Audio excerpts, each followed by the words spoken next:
Salut à tous, David Zavaglia en direct de chez moi à Tokyo. Je suis allé voir le film Spy Family Code White. Alors je sais, je suis allé le voir très tardivement. Il est sorti fin décembre, mais j'étais en vacances chez moi en Savoie. Donc voilà, je l'ai vu un peu tard. J'ai eu plein de goodies aussi, parce que je suis allé filmer aussi à des events Spy Family pour Game One. Puisque comme vous le savez, mon métier principal c'est reporter Game One G1. C'est pour ça que j'ai pas beaucoup le temps de faire des vidéos pour YouTube. Je suis aussi beaucoup plus actif maintenant sur Twitch, sur ma chaîne Tokyo Exclusive. N'hésitez pas à venir m'y rejoindre. Bref, le sujet du jour, une petite vidéo critique du film Spy Family Code White. Comme d'habitude, quelques minutes sans spoil. Après, je spoil un peu, mais sans vous raconter tout le film, parce qu'on n'a pas le temps. Alors, mon impression générale du film, j'ai kiffé. Voilà. Bon, je suis pas le plus objectif, très grand fan de Spy Family. D'ailleurs, à côté de moi, un magnifique calendrier Spy Family, mes goodies et tout. Voilà, moi j'ai vraiment apprécié ce film pour plein de raisons. Alors d'abord parce que ça donne vraiment l'impression d'un film. Parfois on a des films qui donnent l'impression d'être juste un épisode d'animé un peu allongé. Là on a vraiment une vraie structure de film. Il dure à peu près 1h40 mais on ne voit pas le temps passer. Et ce que j'ai adoré, c'est qu'on retrouve évidemment tous les ingrédients qui font le succès de Spy Family, avec vraiment la max de tout ce qu'il fallait pour faire un bon film, à commencer par un festival de tête d'Anya. Alors évidemment, c'est ça qui a contribué énormément au succès de Spy Family, les expressions faciales d'Anya qui passent de l'expression la plus kawaii du monde jusqu'à des têtes pas possibles de déception, etc. Et là vraiment, ils ont mis le paquet là-dessus, donc c'est un vrai régal. Tout le long du film, elle passe par tellement de stades, la pauvre. Et d'ailleurs, alors il y a une séquence mais d'anthologie, là je vous la spoil pas, mais non seulement cette séquence est superbement animée, mais elle est tellement drôle avec une Annie voilà, qui rencontre une pseudo-divinité. Rien que pour ça, rien que pour cette séquence, il faut aller voir ce film. En dehors d'Anya, ça va très bien, le scénario est classique mais tout de même très bien construit. Mention spéciale à Yor. Alors là, franchement, Yor, tout le long du film, je regardais et je me disais, mais Yor, c'est un personnage incroyable. C'est pas juste qu'elle est super balèze, c'est vraiment un perso. En regardant ça, je me disais, elle mériterait carrément un spin-off. Voilà, une histoire à part, en animé, en manga, en tout ce que vous voulez. Mais j'en suis arrivé au point de me dire que Yor méritait carrément son spin-off. L'animation du film, elle est très bonne. C'est la même équipe qui est à la tête de l'animé et qui a fait le film, c'est-à-dire le studio 8 en collaboration avec Cloverworks. Donc le résultat est très bon. Niveau animation, honnêtement, je n'ai absolument rien à dire. Le scénario, on retrouve tous les ingrédients qui font le succès de Spy Family, encore une fois, c'est-à-dire une bonne base d'espionnage, la rivalité Est-Ouest, et une fois de plus, Lloyd, Anya et Yor, qui, à travers plein de situations parfois comiques, vont quand même se retrouver à devoir affronter des menaces vraiment énormes cette fois, sans vous spoiler, c'est vraiment de la grosse menace qui est à deux doigts de déclencher donc une guerre entre l'Est et l'Ouest. On passe vraiment un très bon moment, c'est accessible à peu près à toutes les tranches d'âge. Bon, il y a quelques combats un peu violents, mais ça c'est pareil dans l'animé, franchement il y a plein d'enfants au Japon aussi qui regardent Spy Family, alors que des fois, quand Yor elle se met à assassiner des gens, des fois c'est un peu sanglant. Donc voilà, on retrouve le même niveau de violence, on va dire, dans le film, mais pas plus. Et c'est très drôle, voilà, c'est très drôle, c'est plein d'aventures, c'est tout ce qu'on aime dans Spy Family. Note globale, moi je lui mets un bon... j'hésite entre 8,5 et 9. Allez, 9 parce que moi, voilà, j'ai une fille, et donc dès que ça parle de famille, d'Anya et tout, je suis à moitié en larmes dès qu'il y a un moment émouvant et tout, donc... on va dire 9, même si je comprendrais que vous lui mettiez 8, pas plus, voilà, après c'est juste, j'ai le droit de pas être objectif, c'est ma chaîne YouTube. Attention, à partir de maintenant je spoil, donc si vous ne voulez pas être spoilé, c'est le moment d'aller faire autre chose. Bon, je ne vais pas vous raconter tout le film, hein. On n'a pas le temps, et de toute façon, je ne me souviens pas de tout, puisque je l'ai vu il y a quelques jours.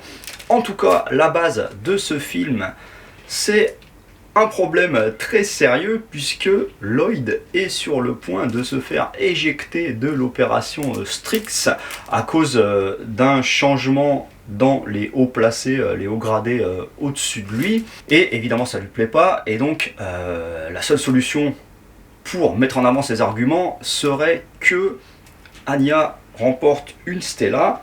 Et il se trouve qu'il y a un concours culinaire qui va être organisé. Évidemment, il se renseigne sur les juges, tout ça, et il décide, et il trouve que, en fait, il y a un dessert en particulier qui s'appelle le mele-mele, qui plairait beaucoup à un juge, et donc si Anya est capable de faire ce mele-mele, eh ben, potentiellement, elle remporte une Stella, et donc, potentiellement, Lloyd reste sur l'opération Strix.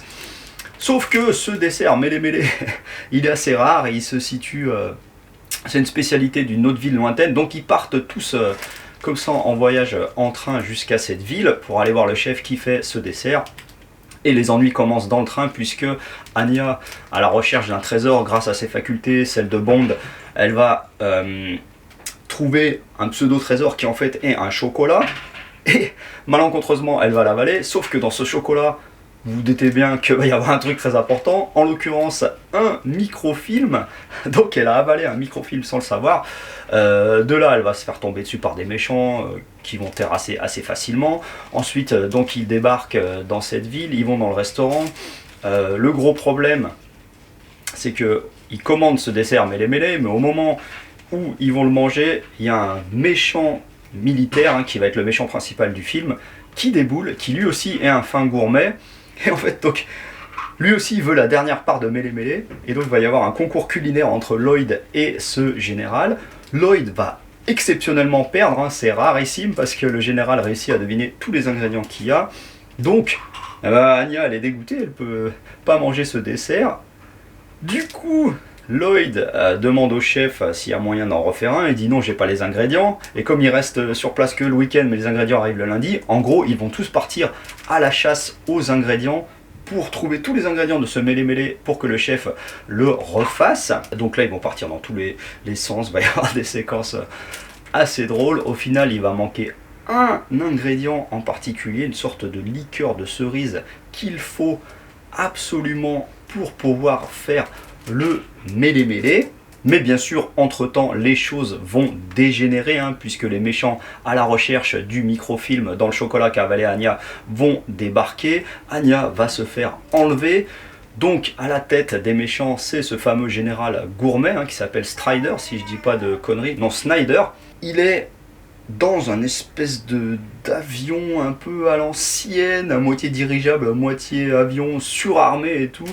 Et la pauvre Anya, elle va se retrouver enlevée dans cet avion. Évidemment, Lloyd va partir à sa poursuite en avion. Au début, il dit à Yor de rester, mais Yor, évidemment, qui tient à sauver tout le monde, va sauter dans l'avion. Donc, Lloyd et Yor vont se retrouver dans un petit avion à la poursuite de cet énorme engin volant pour aller récupérer Anya. Anya, dans l'avion, va y avoir cette séquence absolument d'anthologie, hein, qui va rester dans les annales de l'animation.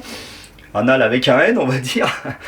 Puisque, en fait, les méchants veulent la forcer à recracher ce chocolat qu'elle a avalé, donc il faut que ça sorte par le bas, donc ils veulent la forcer à aller aux toilettes. Donc la pauvre Anya fait tout ce qu'elle peut pour se retenir comme ça, et là, il va y avoir un passage où elle rencontre en gros la pseudo-divinité du caca, carrément. Et il va y avoir une séquence de plusieurs minutes très joliment animée, c'est du n'importe quoi, avec des espèces de papier cul, de papier toilette volants qui sautent comme ça, comme des poissons volants. Enfin, c'est tout un délire, mais ça c'est tellement le Japon. Le Japon n'a absolument aucun tabou par rapport à tout ce qui est caca et tout.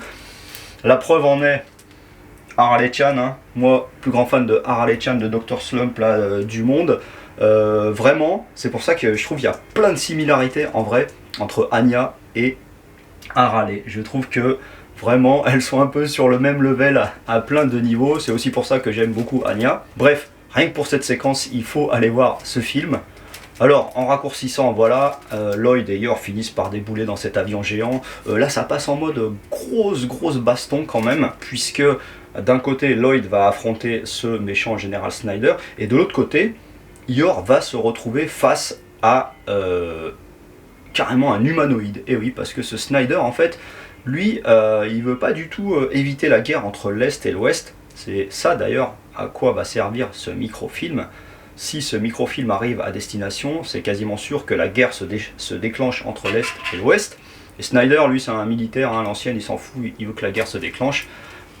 Et donc Lloyd, lui, veut à tout prix empêcher ça. Donc d'un côté, Lloyd voilà, il s'infiltre, il se déguise comme d'hab, hein, et finalement il se retrouve face à face avec le général. Et de l'autre côté, Yor affronte un humanoïde, mais de ouf, quoi, mais surarmé, tout son corps, il est rempli de cartouches, il tire des missiles et tout. Enfin, c'est un affrontement vraiment impressionnant, sachant que entre temps cette espèce d'avion géant comme le petit avion de Lloyd s'est craché dedans, tout commence à prendre feu, donc il y a vraiment urgence. Le combat entre Yor et l'humanoïde est vraiment impressionnant, hein, niveau animation et tout. Yor, fidèle à elle-même, elle lâche rien, c'est vraiment, elle est incroyable, cette Yor, c'est vraiment un super perso. De son côté, voilà, au final, vous vous en doutez, hein, Lloyd va finir par prendre le dessus sur ce méchant.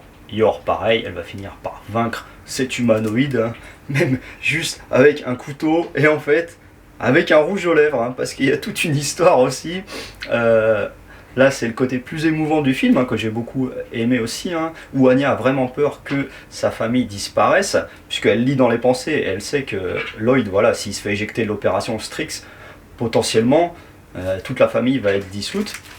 Et de son côté, Yor, elle s'est fait monter la tête par ses copines qui lui disent méfie-toi, ça se trouve il est en train de te tromper, et il y a 3 signes qui indiquent que peut-être ton mari est en train de se tromper, dont un cadeau soudain, et ce cadeau c'est un rouge aux lèvres, sauf qu'au final le rouge aux lèvres va lui servir dans la baston finale. Je vous spoil pas tout, hein, allez le voir. Bref, voilà, au final les deux gagnent, sauf que l'avion est prêt à s'écraser, et au final tous les trois, toute la famille, ils arrivent à empêcher que l'avion géant se crache sur une ville géante, et paf, il le pose comme ça sur un lac géant. Et voilà, tout est bien qui finit bien. Au final, Anya avait même récupéré une fameuse bouteille de liqueur de cerise pour faire la recette mêlé-mêlé. Donc ils font le mêlé-mêlé au concours de cuisine du lundi suivant le week-end de toutes ces aventures.